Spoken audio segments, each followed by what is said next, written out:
Canada would not be the country it is today if it weren't for natural gas and petroleum.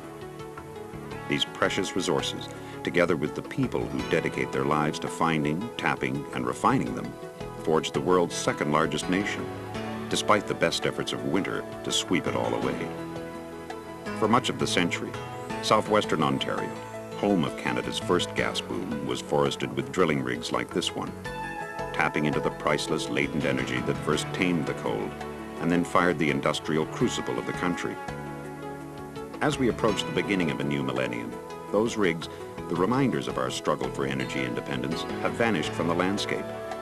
And with their passing, so too is fading our memory of the first drillers who dedicated their lives to fueling Canada's energy requirements. Until now, sons, daughters, and grandchildren of those pioneering drillers from Haldimand County and across southwestern Ontario have rallied to create a living monument to their forebears' ingenuity, dedication, courage, and pride.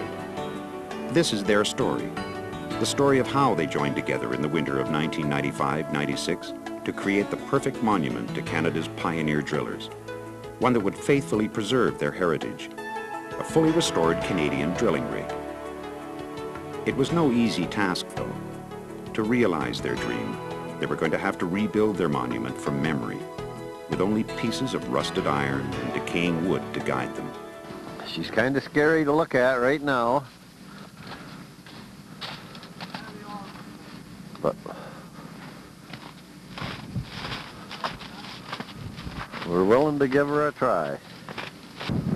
So what would you say, Lee? Can we restore? Oh, yeah.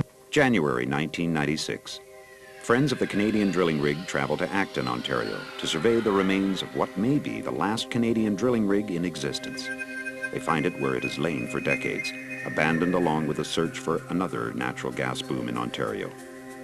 Ironically, they also find the bitter winter weather that had first sent their fathers and grandfathers searching downward for energy.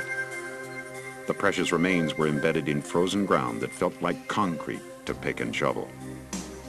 But the spirit of the rig offered some warmth, and slowly, the pieces emerged from the ice and snow and began to fall into place, at least in memory.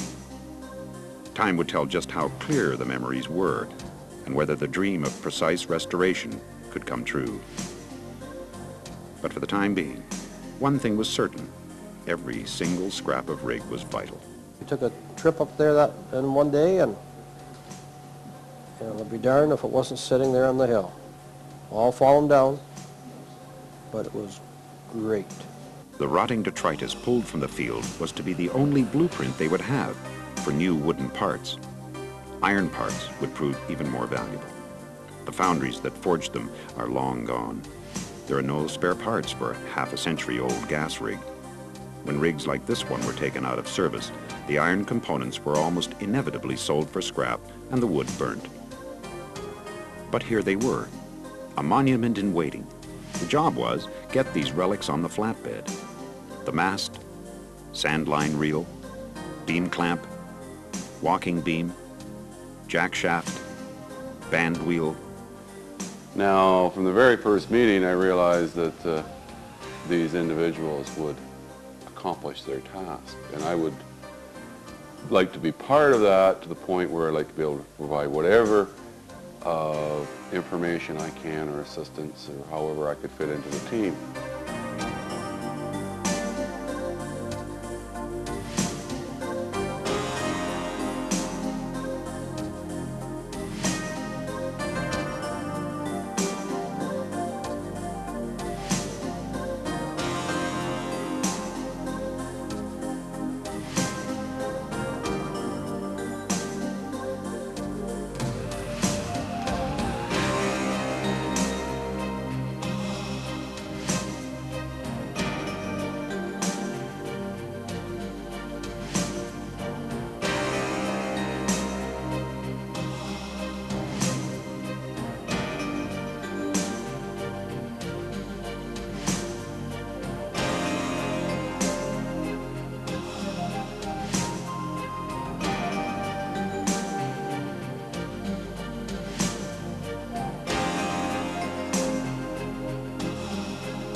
Once the last pieces were pried loose and secured for transport, the whole broken-down rig was moved south to the facilities of Ted Swinton Sons in Raynham Center. Here the jumbles of rotten wood and rusted metal were grouped by rig element: belt shanty, derrick, drawworks, and laid out in some semblance of order. Teams were assigned tasks. Timber was ordered, and the restoration begun. How long would it take to reproduce a working natural gas drilling rig from scratch? This question was answered in part by the existence of another plan, one that called for fundraising for a Canadian drilling rig museum and information center that would permanently preserve the memory of gas exploration in Ontario. And the fundraising drive was slated to begin that September at the Selkirk International Plowing Match. Bob Elfner's shop became the home of woodworkers who would fabricate working parts for the drawworks and belt shanty. Each wooden part, from the biggest down to the smallest item, was dismantled, measured, and painstakingly reproduced. The precious hardware was carefully cleaned and set aside. The huge band wheel that stores the energy that lifts the drills that pulverize the rock between rig and natural gas stores was one of the first parts to take shape. The immense walking beam was hewn whole from a single tree, its craftsmen using new technology and the old tried and true methods when no improvement could be found.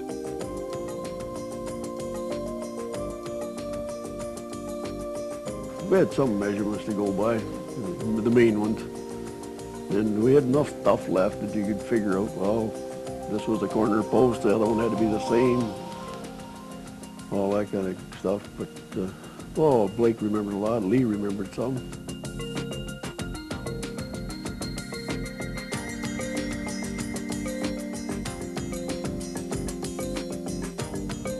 One by one, the finished pieces slowly emerged from the shop and were set aside for subsequent assembly into finished drilling apparatus. Here were the first new drill rig parts seen in Ontario in over half a century. The weight of these parts, plus the many more tons of wood and iron that comprised the finished derrick and drawworks, would ultimately be borne by large runners. The timbers for this job were hewn out of steely strong white oak, supplied by the Ontario Ministry of Natural Resources and the Long Point Conservation Authority. The sawmill erected turned out 100% of the large timbers for both the working and structural part of the drawworks, belt shanty, and the towering derrick. The dimensions of timber required would challenge most modern mill technology. Imagine then what challenges pioneering rig builders faced in creating rigs by hand and by horsepower of the four-legged variety only.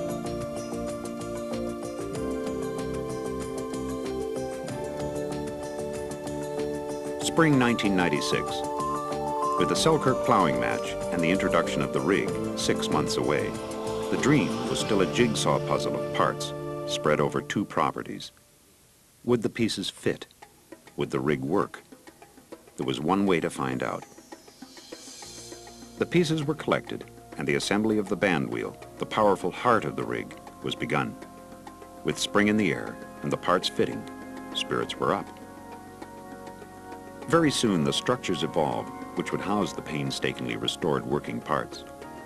The drawworks, home of the band wheel, the walking beam, and most of the rig's mechanical parts, these would all have to be housed in against the weather.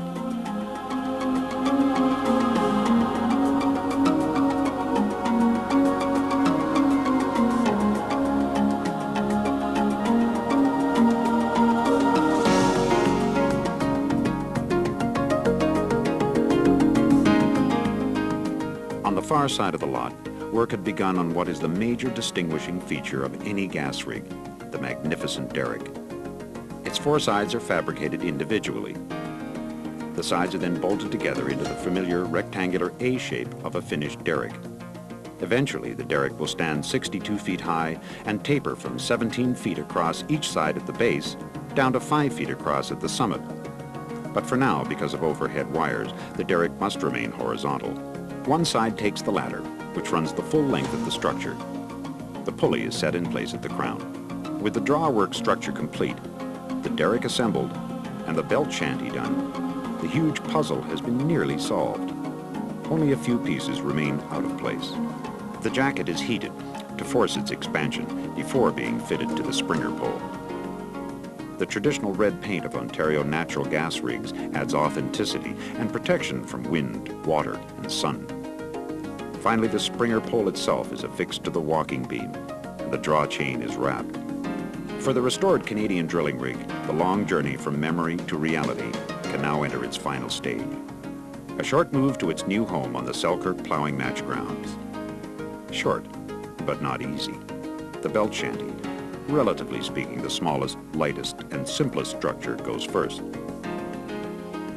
The drawworks is a different story. 3 powerful forklift trucks must be pressed into service to move its tons of wood and metal inch by inch, carefully, gingerly, onto the flatbed. Once this was a job for teams of horses and skids. Today a flatbed and tractors suffice.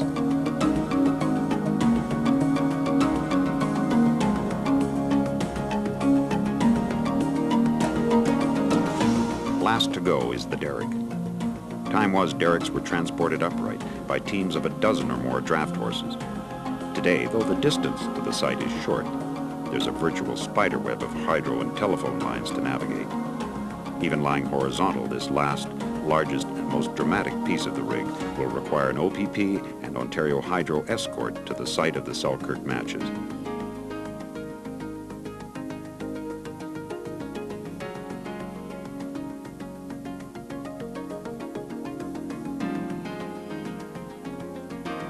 If you were on this southwestern Ontario field in the fall of 1996, you would have been witness to a sight that has not been seen for nearly half a century.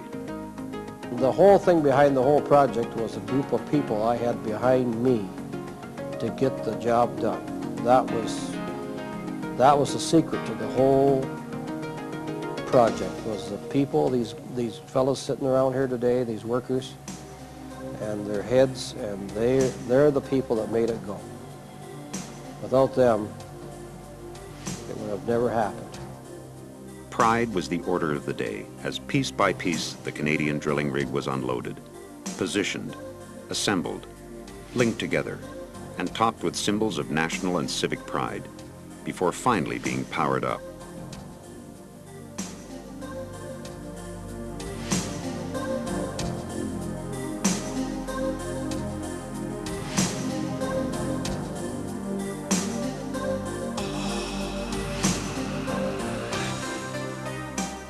The friends of the Canadian drilling rig had done it, created a living, working monument to the pioneering spirits who first cracked the ground and released the energy that shaped communities, a province, and a country. And that was just the beginning. But we do have a momentum, and the momentum is the reconstruction of the rig. We want to continue that momentum and be able to create a structure, an organization that carries that good work on into the future. We can maintain the rig by keeping it in good repair, and it'll last for a very, very long time. But what will last longer is the information we're putting together that will stay for all generations. There, she's ready to start drilling.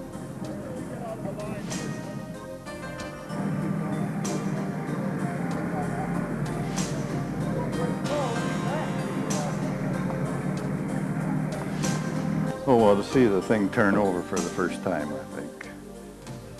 Yep, that was the climax to the whole thing. Yeah.